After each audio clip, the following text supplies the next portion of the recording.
सर्दियां आते ही मार्केट में बहुत ही बढ़िया मोटी वाली हरी मिर्च आने लगती है, जिसका अचार बहुत ही बढ़िया लगता है। तो मैं भी ले आई हूँ ये मोटी वाली हरी मिर्चियाँ और चलिए बढ़िया चटपटा सा हरी मिर्च का अचार बनाते हैं। तो यहाँ पर मैंने 300 ग्राम ये मोटी वाली हरी मिर्च ली है।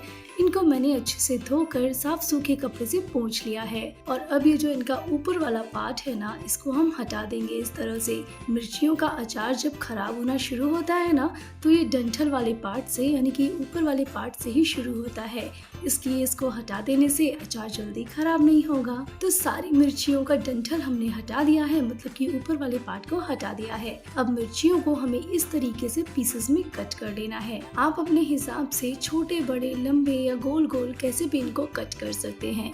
ये मिर्चियाँ ज्यादा तीखी नहीं होती हैं और इनसे बना हुआ अचार दाल चावल पूरी पराठे के साथ खाने में बहुत ही मजेदार लगता है। तो अभी देखिए मिर्चियाँ भी सारी कट हो गई। अब इनको हम एक कंटेनर में ट्रांसफर कर लेते हैं। अब ये मैंने लिया है 3 नींबू का रस। इससे अचार में बहुत ही बढ़िया टेस्ट आएगा, बहुत ही बढ़िया फ्लेवर आएगा और अचार लंबे समय तक प्रिजर्व भी रहेगा। अचार की सेल्फ लाइफ और ज्यादा बढ़ाने के लिए मैं यहाँ पर 2 चम्मच व्हाइट विनेगर ले रही हूँ और इसको भी मैं इसमें डाल दे रही हूँ।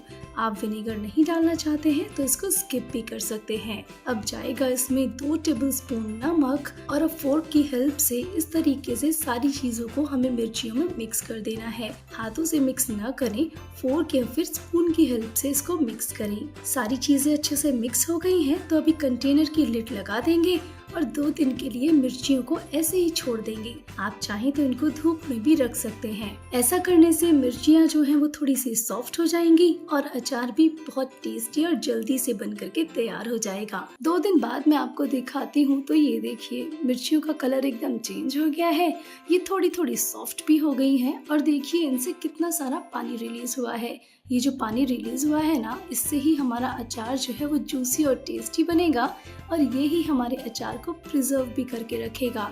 अब अचार के लिए मसाला तैयार कर लेंगे। तो पैन में 1.5 टेबलस्पून मोटी वाली सौंफ डालेंगे, साबुत धनिया 1 टेबलस्पून, 1 टीस्पून जीरा, हाफ टी स्पून मेथी दाना, हाफ टी स्पून काली मिर्च और हाफ टी स्पून अजवाइन डाल देंगे। अब गैस को ऑन करके लो फ्लेम पर रखना है और मसालों को इस तरह से लगातार चलाते हुए हमें इनको अच्छे से भून लेना है। मसालों का कलर चेंज नहीं करना है, बस इतना ही भूनना है कि इनका मॉइस्चर खत्म हो जाए। मसालों को भून लेने से उनका मॉइस्चर खत्म हो जाएगा और मसाले इजीली ग्राइंड हो जाते हैं और फिर इन भुने हुए मसालों का जो फ्लेवर है ना, वो अचार में बहुत ही बढ़िया आता है और अचार लंबे समय तक चलता है।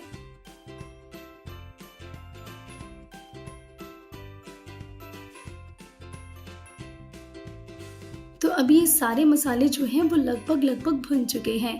तो अभी मैं इसमें 1 चम्मच भर करके ये डाल रही हूँ येलो मस्टर्ड सीड्स और साथ ही में 1 चम्मच भर करके हम इसमें डाल देंगे बारीक वाले ब्लैक मस्टर्ड सीड्स। इनसे अचार में बहुत ही बढ़िया फ्लेवर आएगा। मस्टर्ड सीड्स जो है ना वो बहुत जल्दी भुन जाते हैं, इसलिए मैंने इनको बाद में डाला है। बस हम इनको 1 से 2 मिनट के लिए रोस्ट करेंगे, यानी कि भून लेंगे। मस्टर्ड सीड्स भी अब रोस्ट हो गए हैं, यानी कि बढ़िया से भुन गए हैं। तो अभी गैस को ऑफ कर देंगे और इनको एक प्लेट में निकाल करके अब ठंडा कर लेना है। अभी ये जो मसाले हैं ये ठंडे हो गए, तो इनको हम डाल देंगे मिक्सर जार में और अब जार का ढक्कन लगाकर इनको हम दरदरा पीस लेंगे, यानी कि ग्राइंड कर लेंगे। इनका पाउडर नहीं बनाना है। तो मसालों को हमने दरदरा सा पीस लिया है, अब इनको हम अलग रख देते हैं। तो सेम पैन में अब हम डाल देंगे हाफ कप मस्टर्ड ऑयल, यानी कि सरसों का तेल। गैस को ऑन करके हम तेल को धुआं आने तक हाई फ्लेम पे गरम करेंगे। ऐसा करने से जो सरसों के तेल का कच्चापन होता है, जो चरपरापन होता है ना, वो खत्म हो जाता है और अचार बहुत ही स्वादिष्ट बनता है। और जब भी आप अचार बनाए ना, तो हमेशा सरसों के तेल का ही इस्तेमाल करें, इससे अचार बहुत ही बढ़िया, बहुत ही टेस्टी बनता है। तेल अब अच्छे से गर्म हो गया है, इसमें धुआं आने लगा है। तो अभी गैस को ऑफ करेंगे और तेल को थोड़ा सा ठंडा कर लेंगे। तेल अब थोड़ा ठंडा हो गया है, तो हम इसमें डाल देंगे 1/4 टीस्पून हींग। बहुत ज्यादा गर्म तेल में मसाले न डालें, वरना वो जल जाएंगे। हाफ टी स्पून मैं इसमें डाल रही हूँ हल्दी पाउडर और 1.5 टीस्पून मैं इसमें लाल मिर्च पाउडर डाल दे रही हूँ। इससे अचार बढ़िया चटपटा हो जाएगा, क्योंकि ये मोटी वाली हरी मिर्चियाँ जो होती है ना, वो ज़्यादा तीखी नहीं होती हैं। अगर आप लाल मिर्च पाउडर नहीं डालना चाहते हैं तो आप इसको स्किप भी कर सकते हैं। सारे मसाले तेल में अच्छे से मिक्स हो गए हैं और क्योंकि तेल गर्म है तो मसाले तेल में पक भी गए हैं। अब इसको हमें बिल्कुल ठंडा कर लेना है। तो अब ये जो हमारी मिर्चियाँ है ना, इसमें हमने जो मसाला तैयार किया था ना मिर्चियों के लिए, वो डाल देंगे और साथ ही में इसमें हम डाल देंगे 1 टीस्पून कलौंजी। कलौंजी को ना रोस्ट किया जाता है और ना ही पीसा जाता है, बस ऐसे ही डाला जाता है। इससे बहुत ही बढ़िया फ्लेवर आता है। अब ये मसाले और कलौंजी को हम मिर्चियों में पहले अच्छे से मिक्स कर लेते हैं। लास्ट में जो हमने तेल गरम करके ठंडा किया है ना, उसको भी डाल देना है। इसको भी हमें मिर्चियों में अच्छे से मिला लेना है, यानी कि मिक्स कर लेना है। तो अभी देखिए मसाले और तेल सब कुछ इसमें अच्छे से मिक्स हो गया है और ये हमारा बहुत ही बढ़िया जूसी मजेदार चटपटा मिर्ची का अचार बन करके हो गया है बिल्कुल तैयार। अब ये मैंने एक कांच का जार लिया है, इसमें हम अचार को भर करके स्टोर करेंगे।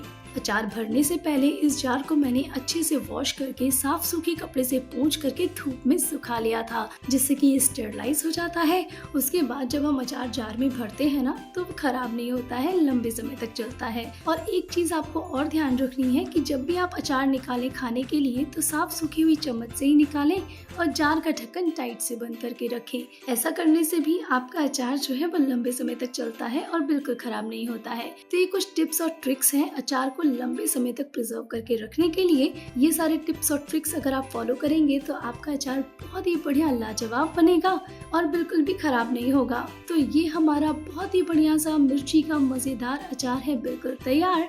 आप इसको 6 से 7 घंटे के बाद खाना शुरू कर सकते हैं और पूरी पराठे के साथ, दाल चावल के साथ तो ये जो मिर्ची का अचार है ना, गजब का स्वाद देता है, लाजवाब लगता है। सिंपल से खाने का स्वाद भी दुगना हो जाता है इस अचार के साथ में। तो आप भी इस तरह से ये मिर्ची का अचार घर पे बना करके जरूर ट्राई कीजिएगा। और रेसिपी अगर आपको अच्छी लगी हो तो वीडियो को लाइक कीजिएगा, शेयर कीजिएगा और चैनल को सब्सक्राइब नहीं किया है तो चैनल को सब्सक्राइब जरूर कीजिएगा। जल्दी मिलेंगे हम एक नई और मजेदार सी रेसिपी के साथ में। तब तक के लिए bye bye, take care, have a nice day.